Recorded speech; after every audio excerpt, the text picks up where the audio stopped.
Hey yo, you gonna like this shit right here.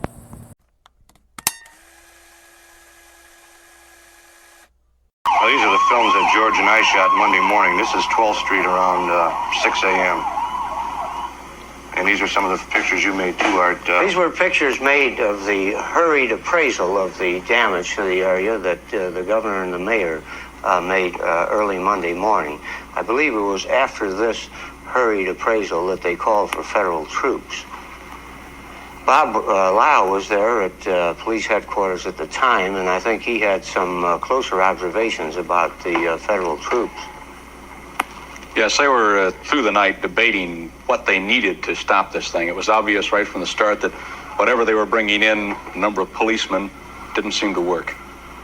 Here we see some of the looting. The fireman ignores some of them there. He was pretty busy there.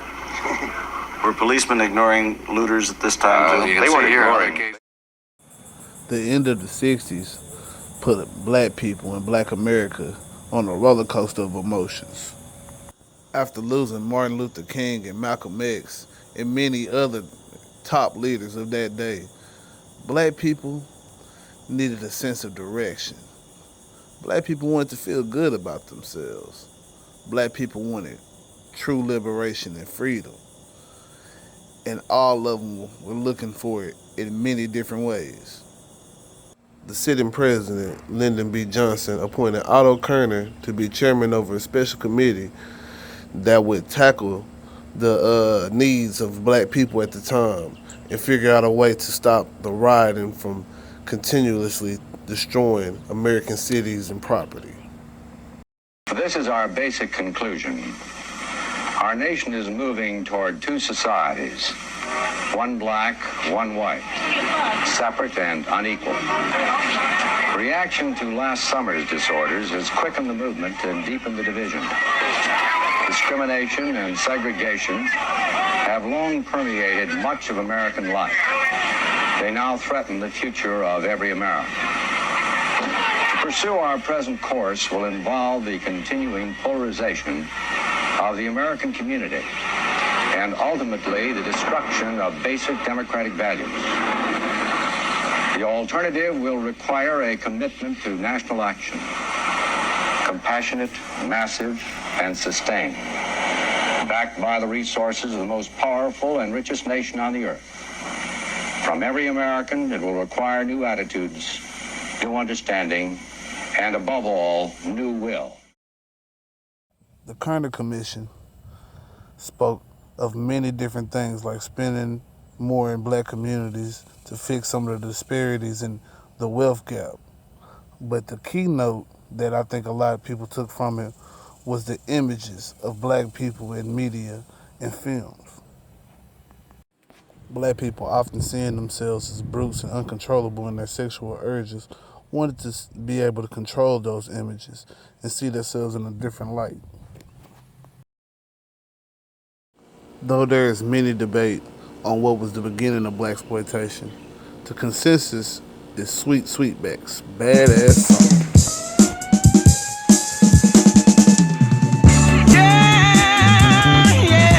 We just want to borrow one of your boys for a couple hours and take him downtown to make us look good. When did you people start getting so interested in black folks? How many men were in the ambush? You offer pretty good news to me, slapping up on some white cops. I want them, do you hear? And I want them now. Now you gonna hibernate like that old bear. You got some fatback. Where's Sweetback? I'm looking for myself. No, I haven't, Jay. Never heard of him. What else do he go by? Come on and cook with me. Yeah. Bingo, we got him! Is this Sweetback's body? Run, Sweetback! They told me to pick up Sweetback. You Sweetback, ain't you? You saved a planet that they were planning to pick in the bud. That's why the man's down on you.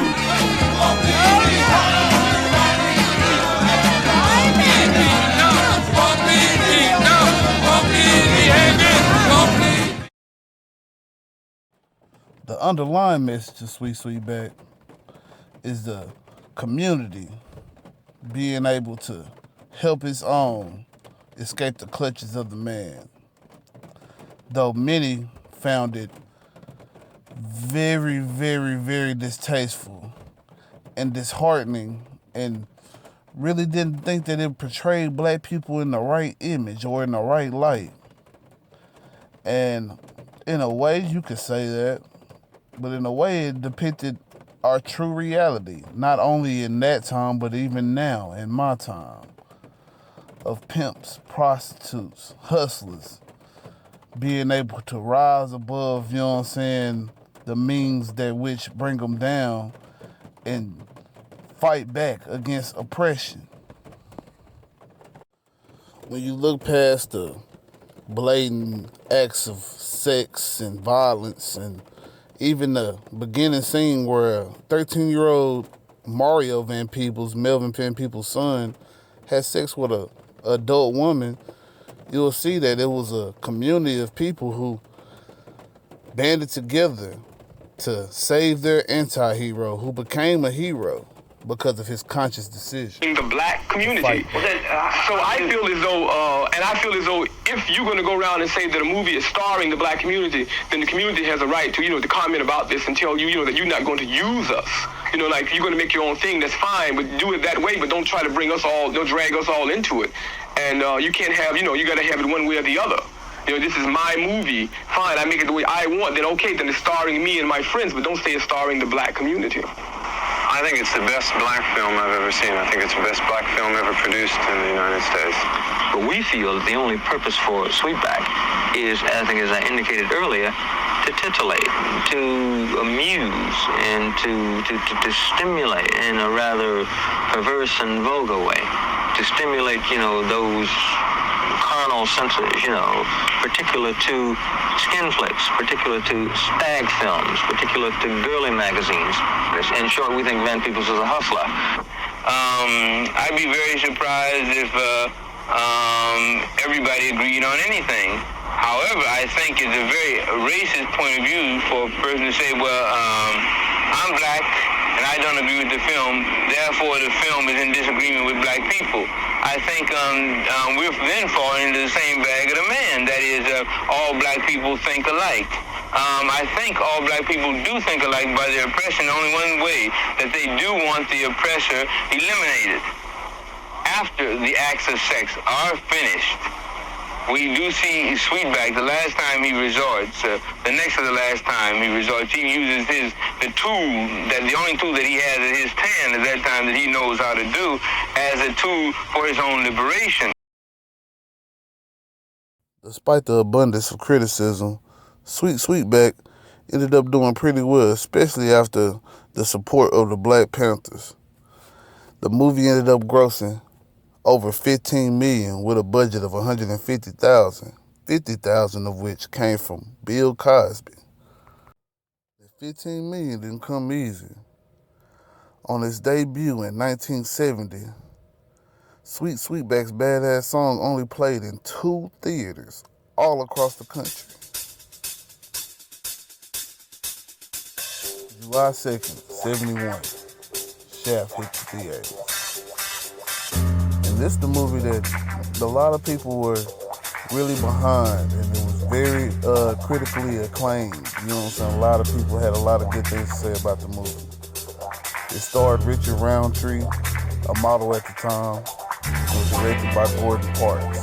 Soundtrack by Isaac Hayes. And John Shaft, the character, he was a bad man, got the ladies, and he was our hero, the hero that we've been asking for. With a budget of $500,000, Shaft ended up grossing $12 million in the box office. It became a favorite of Blaxplotation and landed itself a couple sequels and a reboot in 2000. So my key notes from the 70s, 71 era, you know what I'm saying, the Blaxplotation. It seemed to quarrel a lot of the rioting. It became more of a, I think Charles Woods put it, a riot in the theater. The emotions of the anger of, you know what I'm saying, somewhat, not even somewhat, being defeated, you know what I'm saying, was taken out with a passion in the theaters and in the film rooms, and people were able to live out their fantasies in a lot of the films. You know what I'm saying? There's a couple keynote films that I didn't touch on, like Cotton Comes to Harlem, which was a very good one. You know what I'm saying? As far as imagery and depiction. And then you had Uptight, which was a very radical film in '68 that didn't get a lot of attention and limelight that I think a lot of people should go back and look at, man. And we're going to end with a little scene from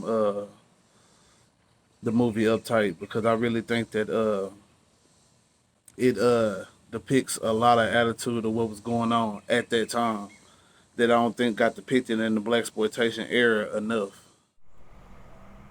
Before you yell black power, learn what it means. Well, I'm not yelling for you, Reverend. Don't come at me with none of that reverend crap, big as you are. He's only non-violent when it comes to Whitey.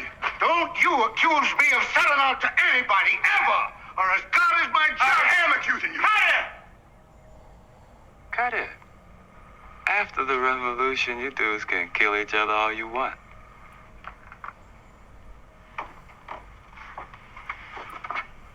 You've got no revolution. A revolution is a plan, not a gun. I'm begging you to think straight. Violence is a self-defeating mother. Work with us. And peace, brother, peace. Damn. I've known you since you were a baby. I don't recognize you anymore. You can't. I'm off my knees now. I like my man with a gun. Janie, the nonviolent program is dead. Killed by white violence, April 4th, 1968 in Memphis. The man who died was murdered, as were 4 little girls in the Sunday schoolhouse, as was Medgar Evers, and after him, 47 others. How many of their killers went to